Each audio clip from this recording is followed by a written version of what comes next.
بسم الله الرحمن الرحيم. وتتبع قناة خضراء عبد القادر، مرحبا بكم. تنطلقوا من جديد في حلقة جديدة. الله يدوز هاد الأيام ديال الصيف بخير وعلى خير.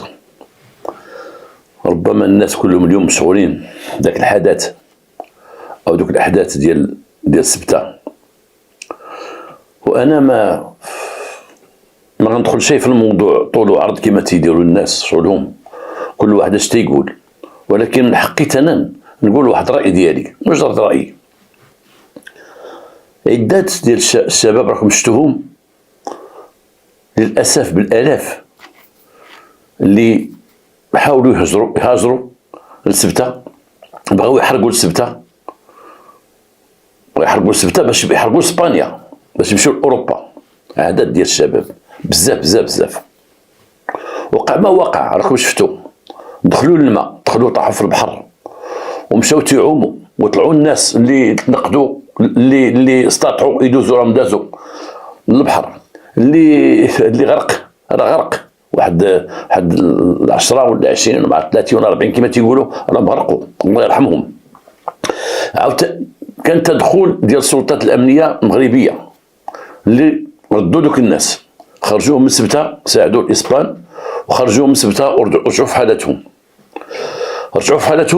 حنا شفنا بزاف الشباب اللي كانوا تيهضروا في القنوات اللي تيقولوا تكرفسنا وبقاو بالجوع وبقاو بكذا.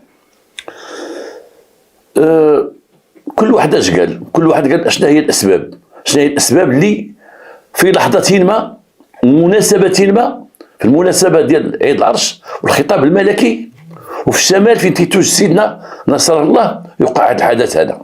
كيفاش توقع؟ هاد الشباب سمعوا خبر، جاهم هذا الخبر من مصادر اسبانيا بانه اللي بغى يدوز على البحر ما يردوا شيء، ومشاو هجموا صافي. حنا تنقولوا واش حنا ما عندنا خدمه في البلاد؟ ما عندناش الخدمه، عندنا خدمه في البلاد، عندنا المعامل في البلاد. وسمعت اخر خطاب ديال سيدنا اللي هضر على صناعه السيارات والمعامل اللي كاينه دابا، اللي كان الدخل ديالها يوازي او اكثر من المداخل ديال الفوسفات. معامل بزاف دخلت عندنا هنايا، لا السيارات لا التسلح لا كذا لا كذا لا كذا، اللي خدات واحد يد العامله كثيره كبيره بزاف. ولكن كما هو الامر بالمعامل اللي هي مجاوره مدينه قنيطره واللي فيها الالاف ديال العمال، الشباب كلهم شباب وشابات ما بقاوش بغاو يخدموا. وانا تعرف مسؤولين في دوك المعمل تيقول لي يا الخراز، الا بالك شي واحد بغى يخدم قولها لي وصيفطوا عندي. ولاو ما بغاوش يخدموا، ما بغاوش تيخرجوا من الخدمه. علاش؟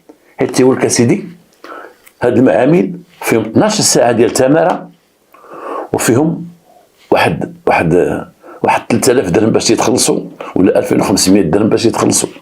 12 ساعه ديال الخدمه. نعم 12 ساعه ديال الخدمه كاينه، لانه من تنشوفوا هذوك العمال راكبين في السيارات ديال وسط المدينه غادي في حالتهم نديرهم، تنشوفهم كلهم ناعسين في الطوموبيل، كلهم ناعسين غاديين بهم الطوموبيلات ديال نقل العمال، تنشوفهم غاديين ناعسين، ولما تكون جايبينهم تيكون غاديين ناعسين. وهادشي تيلاحظوا الناس كاملين. ولا سولتي تما تيقول اخويا تنعياو تنتلكوا 12 ساعه وتيعطيهم تقريبا واحد 10 فرنك في النهار. 12 ساعه ديال الخدمه يدو في الدخو كما تيقولوا. هنا بعض الشباب بقاو تيسلتوا، واش الدوله النهار الاول فاش جابت هاد المعامل قالت لهاد المعامل شحال تعطيهم؟ لا، جابتهم احنا جبنا لكم الالات وجبنا لكم لونكادروم، عطيونا يد العامله، الدوله عطاتهم يد العامله. كاين شكون اللي يهضر مع هاد الناس قال لهم ما تفوتوش لهم قدا وقدا في الثمن؟ شكون اللي حدد هاد الثمن ديال 100 درهم في النهار تقريبا؟ شكون اللي حدد هاد الشيء؟ حتى جعل الشباب يخرجوا من الخدمه، يخرج تيقول اللهم اخويا قال سبيطالي وانا نمشي نضرب تماره تما ديال 12 ساعه وتطحن 12 ساعه ما تيركوا فيا يعطوني 4 ريال. كاين شي يد مدسوسه تما، كاين شي مسؤول كبير اللي قال لهم شوف عطيهم قدا وقدا، فهمتوا؟ ما تفوتوهاش لهم، ما عندهم فين يعطيو الراس. ولكن حنا تنشوفوا دابا ما بغاوش يخدموا في هذه الخدمه هذه، ولاو هاد المعامل عندهم خصاص ديال العامله، خصاص كما انه عندنا خصائص اليوم في اليد العامله فيما يتعلق مثلا بالكهرباء، بالميكانيسيانات، بالحداده، بالنجار، عندنا يد عامله ما عندناش، ما بقاوش عندنا. اذا بغيتي اليوم راجل تيصلح الكهرباء خصك دير معاه رانديفو. اذا بغيتي واحد بلومبي دير معاه رانديفو. اذا بغيتي واحد يصوب القالوس في الدار خصك معاه رانديفو. ما بقاوش صنايعيه، لان التكوين المهني ما قايمش بالدور ديالو. التكوين المهني ما قايمش بالدور ديالو. خص كل مدينه يكون فيها التكوين المهني، وما يكونش التكوين المهني الا واحد حرفه خاصه. كل مدينه يكون فيها مجمع ديال التكوين المهني اللي فيه جميع الحرف. ما يكونش عندنا خصائص اللي عندنا اليوم. والناس اليوم تيدخلوا فلوس. الناس كريستيان تيبريكولي غير في الديور تيدخل فلوس. ميكانيسيان تيدخل فلوس، تدخل عليه الزحام. بغيتي بلومبي يصاوب الكلمه تمشي للموقف ما تلقاهمش، تيقول لك اخويا حتى الغدا ان شاء الله ما تلقاش. عندنا خصائص. التكوين المهني ما دارش الدور ديالو. جوج حوايج عندنا اللي لاحظتهم انا. التكوين المهني ما دارش الدور ديالو، ما دارش مجمعات صناعيه او مجمعات ديال التعليم ديال التكوين المهني في كل مدينه، وتكون في جميع الحرف، جميع الشعب، جميع الفروع. التتريسياني حنا كنا، اسمح لي، كنا في دار الشباب وانا صغير، وحق الله العظيم. دار الشباب كان فيها اصحاب المسرح، اصحاب الموسيقى، اصحاب النجاره، اصحاب الحداده، اصحاب النحت، اصحاب كذا، اصحاب دار الشباب بكري في الستينات والسبعينات او بدايه السبعينات. دار الشباب فيها، انا كنت هنا في قريطره، فيها هادو صحاب الصناعه، هادو صحاب كذا، صحاب كذا، صحاب كتكوين مهني، مجمع ديال التكوين المهني. تخرجوا منه دراري، تخرجوا منه ناس اللي داروا عائلات وربوا ولادهم وكبروهم، تخرجوا من تما. واليوم تلقاو التكوين المهني تيقول لا تما لا عندهم غير مانيو، تيخدموا غير مانيو، وتما لا تيخدموا غير كذا كذا. يلا تيجيبوا واحد الناس معلمين تيدخلوا في التكوين المهني، تيدير معاهم السوايع، تيدير معاهم السويعات كذا كذا كذا. التكوين المهني اليوم حنا محتاجين ليه بالمعقول التكوين المهني باش نخرجوا منه يد صانعه، يد تصوب، يد تصنع، يد تصلح. باقي التكوين المهني عندنا عيان التكوين المهني. الشباب ديالنا اليوم انتم تشوفوا تيدوروا في ريوسهم. جابت لهم الدوله باش يخدموا، عطاتهم السوايع وهبطت لهم من الثمن، ما بقاش بغاو يخدموا. مشى التكوين المهني، انت شوف التكوين المهني اش فيه.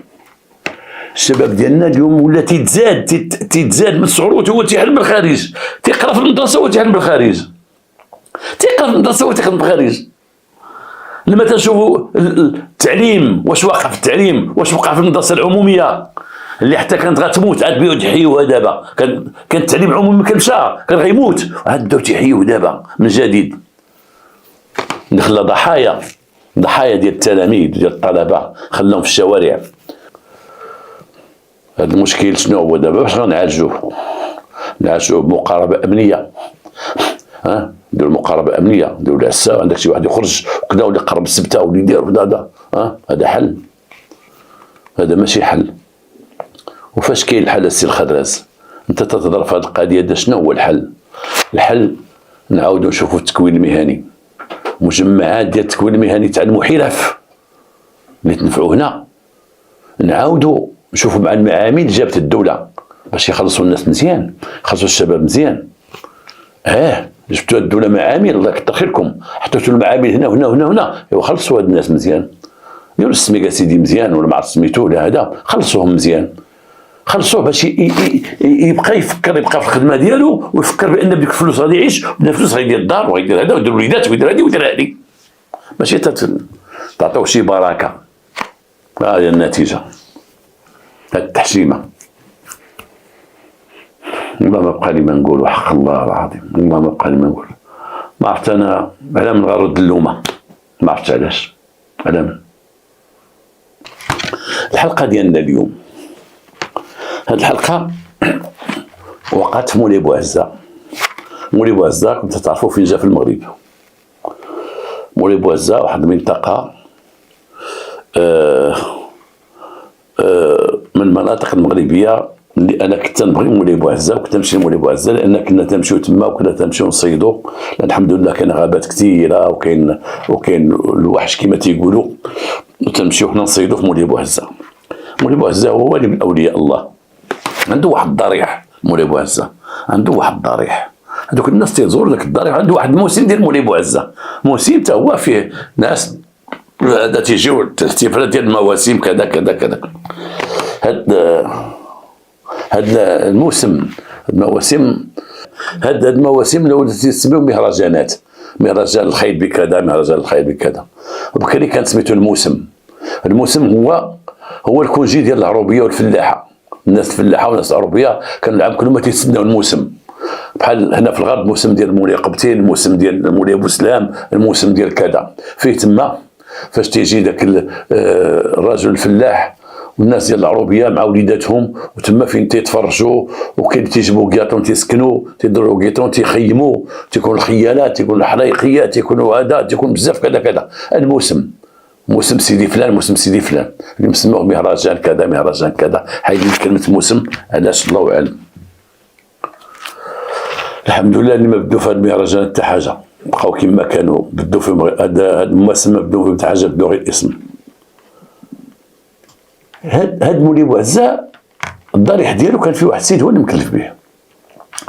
كاين بلاصه ديال الضريح فيه القبر ديال الوالي مولاي بوعزه، وكاين واحد الجامع بالقرب منه، جامع صغير تصلوا به الناس. واحد السيد كان تما هو كنت نسميوه المريد، هو اللي مكلف بالقبه ومكلف بالجامع. كان عنده واحد 50 عام، كان متزوج وعاد تزوج، تقدم بواحد العام تزوج، هو اللي مكلف تما. واحد النهار ذاك الراجل اصبح مقتول. ولكن قبل ما يصبح مقتول كان عنده وقع عليه واحد المشكل مع مراته، وكان طلق مراته، وما بين الوقت ديال الطلاق والموت ديالو عام. كان طلق واحد المراه ما ولدش معاها، كان اتهام متبادل، هو عمره ما تزوج، هو تيقول لها عمرك انت اللي ما ولدتيش، تقول لي انت اللي ما تتولدش، انت اللي ما تتولدش، انت اللي ما تتولديش. هذا من المشاكل اللي تيقولوا كان عندهم بجوج. وكان عندهم واحد المشكل اخر، ان مراته كان عندها واحد اخ ديالها، واخ ديالها كان تيخرمز. وهاد الكلمه ديال تيخرمز تنقولوا حنا البوليس هو تيبيع مخدرات. ملي كل واحد تيبيع المخدرات تنقولوا راه تيخرمز في المخدرات. كان تيبيع المخدرات وكان تيبيع الكيف، وكان معروف، وكان تيتشد وتيمشي للحبس وتيخرج وتيعاود. هاد المريد، هاد اللي مقابل النسيب ديالو اللي مقابل ليه هو تيهمنا الفقيه ولا الامام اللي مقابل ذاك هذا، كان عنده دار ديالو عاطينها ليه بجنب السيد خاصه، كان مسكن فيها مراته اللي تزوج بها. خدت داك الخرباق، داك اللي تيبيع شي مخدرات، اختو كان مزوج بها كما قلنا، وكان مسكنها معاه، وكان داك خواتها تردد عليها تيجي عندها. شي مره لقاها مخبيه شي واحد الكميه ديال الكيف، واحد الخنت عندها، وقالت لي لا خويا كانوا غيجيو يقلبوا الجدارميه عاوتاني وكذا، وجا عندي قال لي خبي عندك هادشي. هو ما قبلش هاد العمليه، ونوض معاهم واحد الصداع كبير، قال لها تبعدي مني وما تجيبش خوك السلعه عندي، وما يدخلش عندي انا الكيف، وما يدخلش عندي كذا، وهذا السيد، وهنا كاين واحد الحرمه ديال المكان وكذا وكذا، ونوضوا واحد الغوات كبير. هاد الغوات جعلوا الدابز ما تبع خوها، مشى عند خوها قال لها سيدي ما تجيش عندي وما تدخلش لداري، ما دير شيء ما دير شيء. ولكن للاسف ديك البنت مراته كانت شاده في خوها وديما بعلاقه مع خوها، ولكن خوها ما بقاش تيجي عندها، ولكن هي ديما عنده وكذا وكذا. الاخر طلع عليه الدم، واحد النهار قال لها خصنا نتفارقوا، صافي لا نتفارقوا، انت ما تخدمي لي وانا ما نخدم لك. اول ما وداش معايا، ثاني هاد خوك مبسطني هنايا، وانتم واحد العائله ما فيكم كذا كذا كذا، غاتمشي واحد يدوني الجدرميه ولا يتهم لي ولا كذا ولا كذا. طلقوه، مشات في حالتها، طلقها مشات في حالتها، بقى عايش بوحده كما قلت لكم. دوز واحد العام لقوه مقتول. اللي قتلوا اجدر، قتلوه لانه عرفوا بانه بعض المرات تينعس في دارو، وبعض المرات تينعس في السيد داخل السيد تعرفوا قبر السيد مفرش في داك الشيء، السيد مولف تما وداك الشيء، بعض المرات تينعس هنا، بعض المرات تينعس هنا. نعس في السيد، داك اللي دخل عليه عرفوا بانه نعس في السيد وقتلوا في السيد هو بلاصه كاين القبر. تنقول حنا في الغرب هنا تيقول السيد، الناس بالنسبه للشمال مع شيء. قتلو تما، قتلو وسرق الصندوق. تعرفوا عندنا حنايا في المغرب دوك السادات كاملين فيهم صنادق. هذاك الصندوق تيكون محطوط في واحد الخنت، سادينو بالساروت وداكشي، سادينو ودير ليه واحد الافتتاح من فوق، واللي جا تيدير شي بركه في الصندوق. هذاك الصندوق من العام للعام ما تيقرب الموسم تيجيو تيحلوا داك الصندوق وتيخذوا ديك الفلوس كامله، وبها تيديروا الموسم ديال داك الوالي. وهادشي راه كاين حتى في مولين دريس درهون، كاين في هذا، كاين في جميع الأضرحة، أغلبية الأضرحة فيهم واحد الصندوق تيتحل من العام للعام. وداك الصندوق تيحضروا ليه دوك المريدين ودوك نقولوا مثلا الشرفاء اللي تابعين لذاك الوالي اللي مدفون تما، بحال تيقولوا في مولين دريس هادو الأدارسة، هادو اللي قراب، هادو أحفادو، هادو ولادو، هادو كذا، هما اللي تيتكلفوا بداك الصندوق. هما تيتكلفوا داك الصندوق تيفتحوه، تيعطيو منه دوك المحتاجين، وتيديروا منه شي تزينه يصابوها في داك الضريح على خصهم شي تزينه، وتيديروا الاحتفال به، تيحتفلوا بداك الموسم ديال داك الضريح ديالهم. قال لي واحد السيد، قال لك كاين بعد الصنادق تيفتحوهم بحضور الناس ديال السلطه، ما عرفت شي تيفتحوهم وتيكون الناس السلطه حتى هما يجيو تما يفتحوا الصندوق ويحسبوا شحال المداخيل وكذا، وتدخل مداخيل كثيره لان العام كله الناس يدخلوا ذاك الصندوق. وداك الصندوق تعرفوا تيكون موقر حسب ثقافتنا حنا المغاربه وحسب تقاليدنا. ذاك الصندوق اللي تيكون في الاولياء تحطوا فيه الناس ديك الهبه او ديك الصدقه تيكون موقر ومقدس. ولكن هذا اللي قتل السيد قتلو، حل ذاك الصندوق فرعو وجمع كاع ديك الفلوس اللي فيه ومشى. شكون هو هذا؟ الله اعلم، ما عرفوه شيء. جاو الناس ديال الدرك الملكي تشعروا وجاو لعين المكان، داروا المعاينه، شاف السيد مقتول ضرب شي حاجه قويه على راسو والدم طايح، ولكن شكون اللي دخل عنده، شكون اللي جا عنده تما، الله اعلم. شكون اللي تيعرفوا بانه هاد السيد بعض المرات ما تيباتش في دارو، تيبات في السيد بعض المرات. شكون اللي غيعرفوا؟ الدرك الملكي قالوا لا يستبعد بان الطريقه ديالو اللي ساكنه قريبه من تما مع دارهم، عارفه التحرك ديالو، عارفه تمشي، وهو طلقها وداكشي ياك ما هي حرشات عليه ولا كذا ولا كذا.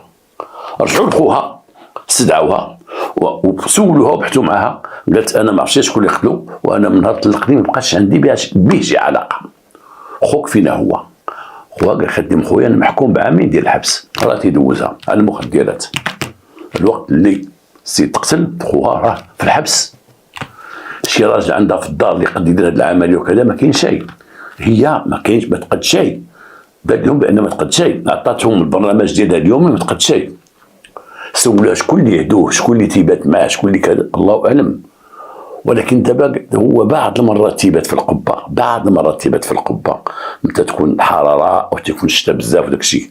تعرف هاد القضيه؟ قالت لهم ولما قلتي راه تيبات في القبه قالت لهم انا ما تنقولها حتى شي واحد وانا ما حاضيه شيء.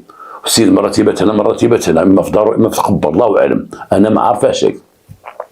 السيده بحثوا معها عرفوا، لاحظوا بانها ما كاينش شي حجاج ضدها اللي يمكن تورطها، مشات في حالتها.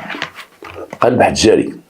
هنا ناضوا دوك المريدين ودوك الشرفاء اللي تنقولوا الشرفاء اللي هما من الاحفاد او اقارب او بالقبيله اللي تابعين للشريف المرحوم المول القبه كما تيقولوا، المولى بوعزه. ناضوا ان الشرفاء هما تيتكلفوا بالموسم، هما كما قلنا تيتكلفوا داكشي كامل ديالو، هما تيحلوا الصندوق. سمعوا بان تقتل الصندوق، سرقوا كذا سرقوا في واحد الوقت اللي قرب يكون الموسم وقرب تفتح، عرفوا ان الصندوق فيه فلوس بزاف، داروا واحد الصداع كبير، دخلت السلطات، الدرك الملكي، داروا وقفات، نوضوا واحد هيلاله بالمعقول. هنا المنطقه كلها ولات انكاداليرت كما تنقولوا، وبقى كل شيء ولا على أهبة، وكل شيء تيبحث وكل شيء تيقلب، لا الدرك لا السلطات الاخرى لا القيد لا كذا لا كذا لا مقدمين شكون هذا اللي غيكون.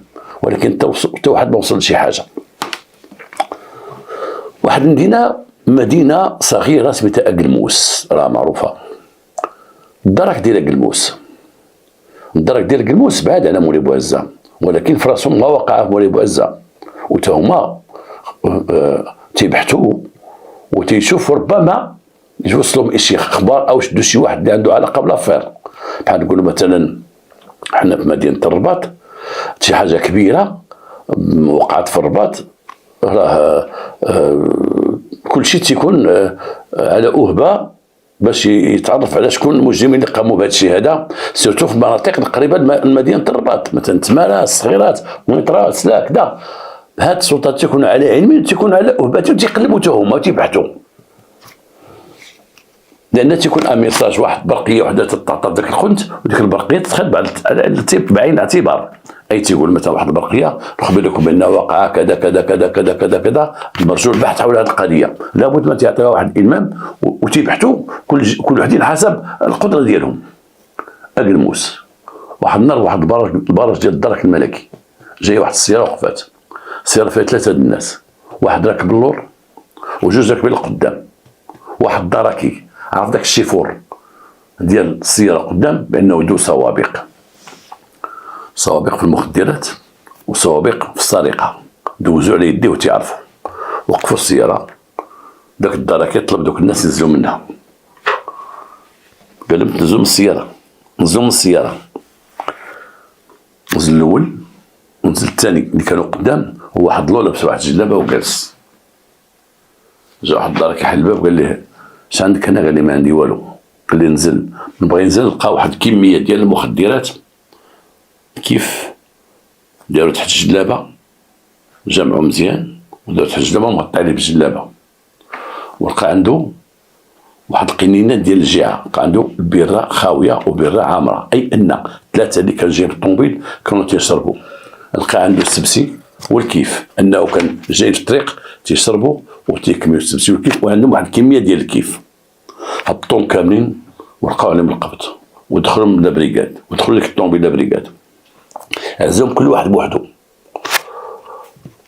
ولما قال لي السيد اللي تعاود لي قال لي عزلنا كل واحد بوحدو، هذه راه هي هذه تنقولها انا الناس ديال الضابطه القضائيه، تنقول الناس ديال لابيجي وديال لا جوندارمري، ما عمرك تلقى شي جوج تشدوا في السياره وتدخلهم باش تبحث معاهم وتدخلهم يجلسهم بجوج، ديما غير مع الدخله فرقهم، مع الدخله فرقهم، شديتي ناس سوسبي مشكوك فيهم في سياره او في كذا او شدوا في الطريق او كذا او كذا او جايين في الليل بجوج، من تشدهم تدخل من بريكاد، واش كان شاك فيهم على شي حاجه عندهم، من دخلهم فرقهم، لان من تيجلسوا تيبقاو تيقول شوف المهم قول لي احنا كنا غير في كذا، شوف لا سولك كان تيبقاو تناموا بعضياتهم وتيخطوا بعضياتهم باش يواجهوا ديك الاسئله اللي غيتلقاوها بطرف ذاك الدركه او ذاك البوليسي، مع الدخله فرقهم. وهذا الشيء دار الناس ديال الدرك غيدخلوا فرقوهم 3 كل واحد بوحدو.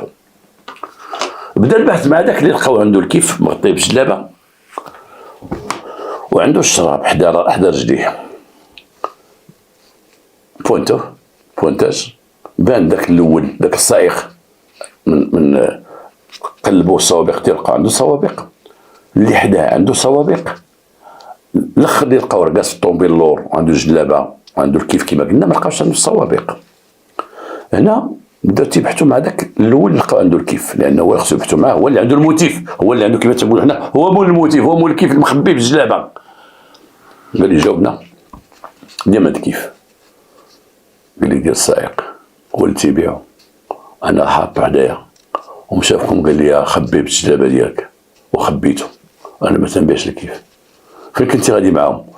انا تنعرفهم هادو اصدقاء ولاد البلاد ولاد الدوار تنعرفهم، وقال لك يلا نمشيو نديو واحد الصخره لواحد السيد هاد السليعه نديوها ليه، وفي الطريق نشربوا بيرات كيف وداكشي. مشيت معاهم قال لي بون حنا غادي نشوفوا هادو تتقول انت الكيف ديالهم، غدير معاهم مواجهه بان الكيف ديالهم وبان انت غادي معاهم وبانك انت بريء. قال لهم انا ما تواجهونيش معاهم، انا كيف ديالهم وانا ما داخلش معاهم، هادو راكم تتعرفوهم مجرمين تيسرقوا وتيديروا مشاكل، وانا ما داخلش معاهم في هاد الشيء هذا، لان غتواجهوني معاهم غنبقاوش لي نطلق غيدوني للحبس معاهم وتما غادي يقتلوني ويتكرسوا عليا، هما خطيرين، نتوما راكم عارفينهم وانتم راكم تتقلبوا عليهم باش تشدوهم. قال لي يلاه قول لينا بغيتي تخرج راسك من هاد القضيه، انا نقول كيف ديالهم، الكيف ماشي ديالك ديالهم، ولكن قول لينا شنو عارفه اليوم داروا في هاد الايام. يلاه درتي معاهم شي حاجه انت؟ قال لهم ما درتش. شنو عارفهم انت داروا؟ قال لي داو واحد الخينا الغنم، داو له 10 ديال الخرفان وضربوه في الليل راه ساكن في الدوار فلان. قال له زيد، واحد الخينا راه داو ليه الطوموبيل كاع، داو الطوموبيل، داو ليه فلوس، كان شافو هاز فلوس عارفينو، تيتقداو داكشي وغادي يجيب السلعه وتلقاو ليه وضربوه رماو الطوموبيل في الجبل في الجهه فلانيه. الجدرميه ديال قلموس بغا يتحققوا من هاد الهضره هادي، هاد الكلام اللي تيقول انه تيقول هاد الناس انا ماشي معاهم وانا غير ركبوني معاهم، وهو مول الكيف والكيف بيه غادي واحد السيد غادي به، وبانهم مجرمين داروا جوج جرائم، تيقول ما كنتش معاهم فيهم، ظنا منه هو ظن بانه شدوا هادو وانه عارف الجرائم اللي غيديروا غيجروه معاه، غيجروه معاهم. هو قال اللهم اخويا كحز اللور الكيف ديالهم هما راه مساخط، ونقول ما اش داروا. وقع اتصال ما بين الدرك ديال اقلموس وما بين الدرك ديال الجهات بجوج اللي وقع فيهم الواقع. الدرك الاخرين صرحوا لهم قال نعم كاين واحد السيد هنا عندنا، راه كاين واحد الشكايه ديال واحد السيد دخلوا عليه جوج مجرمين وخلاو ضربوه هو ومراته، وضربوه وداو ليه 10 ديال الحواله كاين ومبحوث عليهم. شافوا جهه اخرى فين الطوموبيل تلقات مرميه، واحد الطوموبيل تيقول لهم الجدرميه تيخبروهم اللي في النفوذ ديالهم ديك المنطقه بانه نعم واحد السيد كان تيبيع ويشري وغادي فلوس مع الصباح، وتبعتوا واحد العصابه وشدوه وخداو ليه الطوموبيل ورماوها في الجبل ودقوه عصا وداو ليه الفلوس ديالو. بالنسبه للجدرميه الاولين مول الغنم ما عارفينش بالضبط شكون، واللي مول الطوموبيل ما عارفينش شكون، اذا هما بانوا شكون هو داك السيد اللي قالها لهم، قال لهم فلان وفلان، هادو اللي بين يديكم.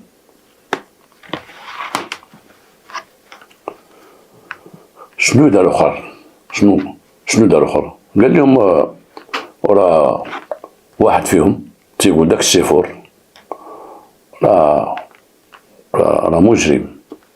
مجرم، وانا سمعت تيقول لهم بان داك الفقيه ديال مولاي بوعزه وداك الصندوق راه هو اللي داه، هو اللي دخل ضرب داك هذا، وراه تيقول لها توام تنسكرو، وراه بديك الفلوس ديال مولاي بوعزه شرا هاد الطوموبيل اللي دابا شديتوه فيها.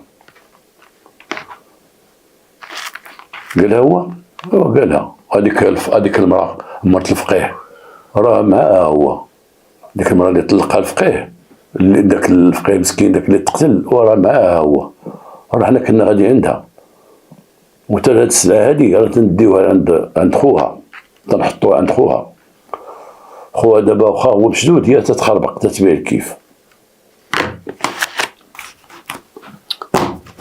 هضره اخرى هادي، واخا هادوك الناس تعطات التعليمات باش دوك الجوج لا كلام ولا هضره، وتحت الحراسه النظريه وتحت المراقبه اللاصقه ما عندنا معاهم هضره.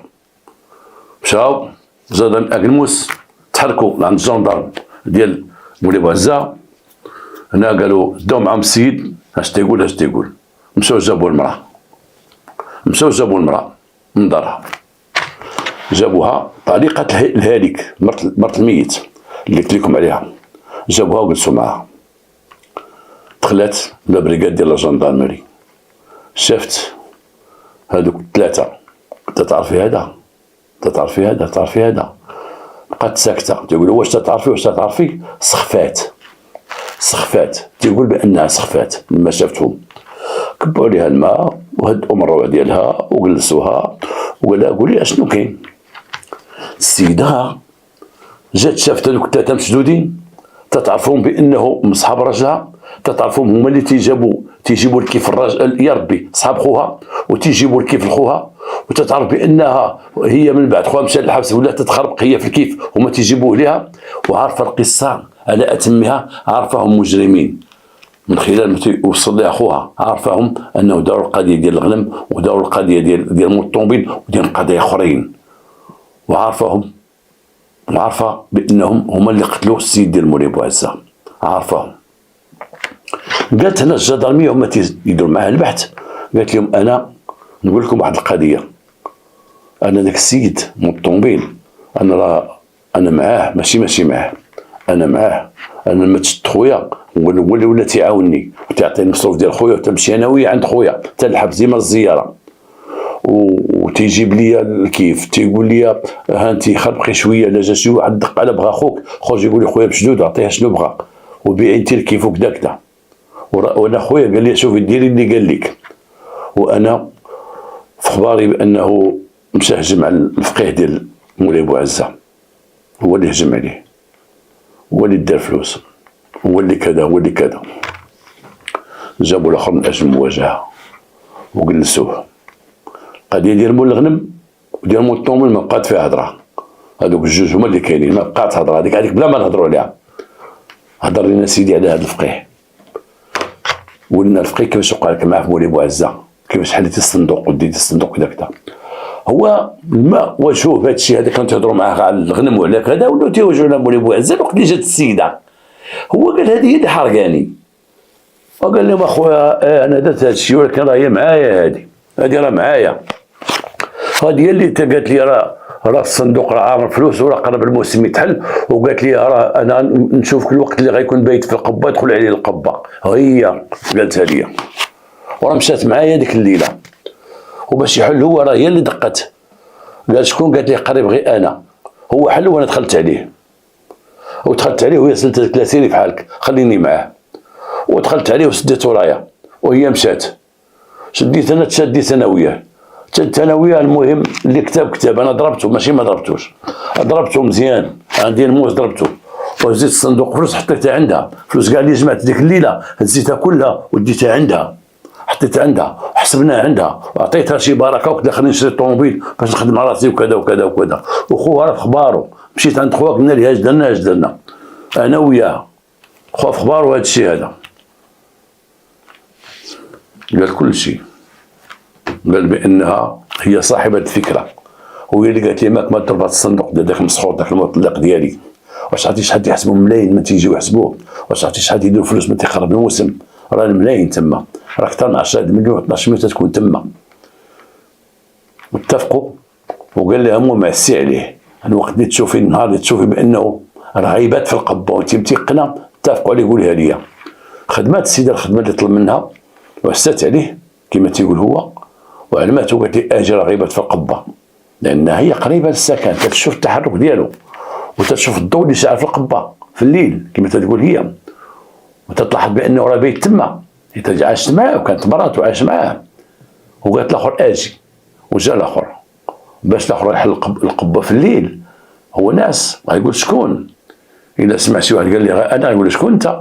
ابراهيم. شكون ابراهيم؟ دوز طلع عليا من هنا من السرجم، دوز عليا. لا، هي قالتها بصوتها، الاخر عرف مسكين الضحيه عرف الصوت ديالها، قال لها دي اش بغات، حل الاخر هجم، ونسب لها بان عاونته الشركه ديالو، وهي اللي جاب لها فلوس، هي عطاتي الفلوس وحط عندها فلوس وبقات هي فلوس داكشي اللي بغا، شرا الطوموبيل مخلي عندها فلوس، شرا شي حوايج مخلي عندها فلوس. الاخرين دوك الجوج تيقول لي لا خويا حنا درنا معاه العمليه ديال الغنم والعمليه ديال مول الطوموبيل، اش اللي درنا معاه. السيد تات صاحبنا تات اللي بدا بالقضيه، هذاك القضيه عنده راه غادي هاز الكيف ومغطيه، هو الكيف ساتر الكيف، اذا هو دخل معاه في المخدرات، دخل معاه في المخدرات. تيقول واحد فيهم بان ايه حنا ما دخلش معنا في هذه ديال مولاي بوعزه، ولكن دخل معنا الا كان شي سلعه تنديو هنا وهنا تيمشي معنا، تيمشي تركب اللور تيدير الجلابه كذا كذا. القضيه تكون قضيه تحقيق، هو اللي غيعزل، هو اللي غيدير كل واحد. هذا القتل السرقات متعدده، هذا الكيف، هذا كذا، القضيه التحقيق هو اللي غيفرق. ولكن كل شيء مشى للجنايات وكلهم تحكموا حسب هك، ولكن في الجنايات ما عنديش الاحكام كامله حسب كل واحد شحال تحكم، ولكن راه باينه كل شيء طرف واحد كل شيء مشى. وحتى خوها غادي يمشيو الجندرم يتحاسبوا معاه ويجيو عنده، يمشيو عنده الحبس وغيجلسوه يقولوا قول لنا خويا اخبارك بان السيد تقتل، ربما اخبارك بانك جيتي تخبرتي هنا في الحبس من طرف اختك والخليل ديالها، جاو عندي تيجي هناك ديما قالوا لك راه شقع جاوبنا لانه ما تيقولوا خبروك وجاو عندك. اذا كل شيء تكون عصابه اجراميه والسرقه والقتل غيدخلوا في هذا الشيء هذا في الاخر كل واحد كيفاش غيتعزل. هنا اليوم جبدنا هذه الحلقه ديالي واشنو استفدنا منها؟ استفدنا منها بانه خصكم تعرفوا بانه راه كاين واحد الصناديق تدار وتحطوا فيهم الناس واحد البركه وتتسمى كهبه او كصدقه وتتسمى في سبيل الله. لهذا مشات التقاليد وكذا وكذا ومنها تيديروا المواسم تيديروا كذا وتيديروا كذا وتيديروا كذا. استفدنا حاجه اخرى. شحال من واحد منحرف ولد منحرف سبب في الطلاق ديال اختو. واحد تيتزوج من واحد العائله، تيتزوج مراته على سنه الله ورسوله، تلقى في عائلتها شي واحد مسخوط الوالدين داخل حاجه الحبس تيحشم به وكذا وكذا وتيطلع ليه في راسو تيبقوا نسوا عليه تطلق اختو. وشحال من بنت تتكون منحرفه وشي واحد يجي يتزوج مع شي عائله شي بنت معقوله وكذا تكون اختها خارجه الطريق ومسخوطه وسكريه، الاخر تيبقى يحس بانه بحال النعله تنزل عليه وتيطلقها. وهادشي تنشوفوه. نتمنى من الحلقه تكون عجبتكم. بقات لي واحد الكلمه في الاخر نقولها لكم. حقيقه انه حنا نعطيو مدينه قنيطره كمثال، خلينا نهضروا على المغرب كامل.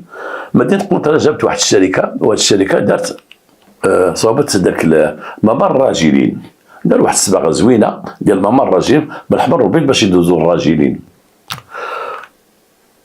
كاين واحد الشارع تيقطعوه الناس باش يدوزوا الواد الكورنيش، العشرات المئات ديال الناس تدوز داك الكورنيش، العشرات المئات ديال الناس تدوز داك الممر اللي داروا. اشنو وقع؟ ولاو الحوادث تسير بالمعقول لانه داروا داك الممر ما داروش شي بلاكا باش السيارات اللي جايين يشوفوا الراجلين يصوروا فيها الراجلين، ما داروها شيء. ما داروش شي ضوء تيشعل ويطفى بالصفر زعما تمهل بشويه الراجل، ما داروها شيء. داروا واحد الصباغه تقريبا التمحات ما التمحات بحال الطوميط ما تكملش عام غتلقى فيها حتى حاجه. عاود ما يديروا البلاكه سيرتو هنا بجنب الواد الكورنيش اللي غيدوزوا ليه الناس كاملين كيمشيو كما الكورنيش ديال الرباط، غيديروا الراجلين تكون بلاكه وواحد الضوء تيشعل ويطفى صفر يكون باش الناس يردوا بالهم. ما داروش هذا الشيء. حتى ديك البلايص اللي هما كاين اللي بان فيهم الضوء كاين مظلمين وما كاينش العلامات ديال البلاكه اللي مهمه، ما كاينش، ما تيديروهم شيء. اش واقع؟ الا بغيتي تفرج حوادث السير ليليا اجي بجنب الواد واجي داك الممر ديال الراجلين واجي في الليل وتفرج، جلس شد قهوه وبقى تفرج. كل ساعه تسمع باق باق، الناس تيجيو لديك الممر تيدوزوا، الطومبيل تيتفاجئ لانه كاين شي شجر تما مغبي شويه الظلام، تيوقفوا الطومبيل اللي جاي وراه باق اللي جاي وراه باق، وحق الله العظيم ليليا. هاد الممر هاد الفكره ديال الراجلين وحتى في المغرب كاينين الراجلين، وهاد الممر ديال الراجلين راه باقي ما محترم شيء وباقي ما تحترموه شيء وتسبب حوادث في المغرب، وباقي ما عرفوش كيفاش نصاوبوا الممر ديال الراجلين كيفاش يكون. شفتم في الخارج ديالك الضوء تيشعل الصفر ديال البلاكه وديال لهيه داك الطامينه ديال لهيه داك الخضر راجل مصور بالصفر يا ربي بالخضر والحمر تيدرك بالحمر باش تزعينك ما تقطعش بالصفر. علاش هادشي غالي يديروه؟ هادشي غالي. وبعض المرات تتشوف حتى الراجلين ما خاصين والو، راه في الضوء الراجلين في الضوء الخضر وتيقطعوا حيت ما قريناهمش، ما قريناش ولادنا على السير، شبابنا على السير، ما درناش دروس تعطى في الاذاعه والتلفزيون والقنوات على السير على الراجلين كيفاش تكون الراجل كيفاش تمشى كيفاش تكون. شيوخ ديالنا فقهاء ديالنا ما تيهضروش في هذه المواضيع، تيهضروا في مواضيع اخرى ما تيهمهمش. ما درناش مخالفات ديال الراجلين، مخالفه الراجلين او بوليس خاص بوليس السير يكون كاين الضوء خضر واحد قطع يمشي للبوليس يعيط عليه اجي هنا لاكارت ديالك سميتك كذا كذا غتجيك مخالفه للدار باش تصلحوا. ما بغيناش نديروا هذا الشيء هذا. نتمنى من هذه الحلقه وهذه التنبيهات تعجبكم والى حلقه قادمه ان شاء الله.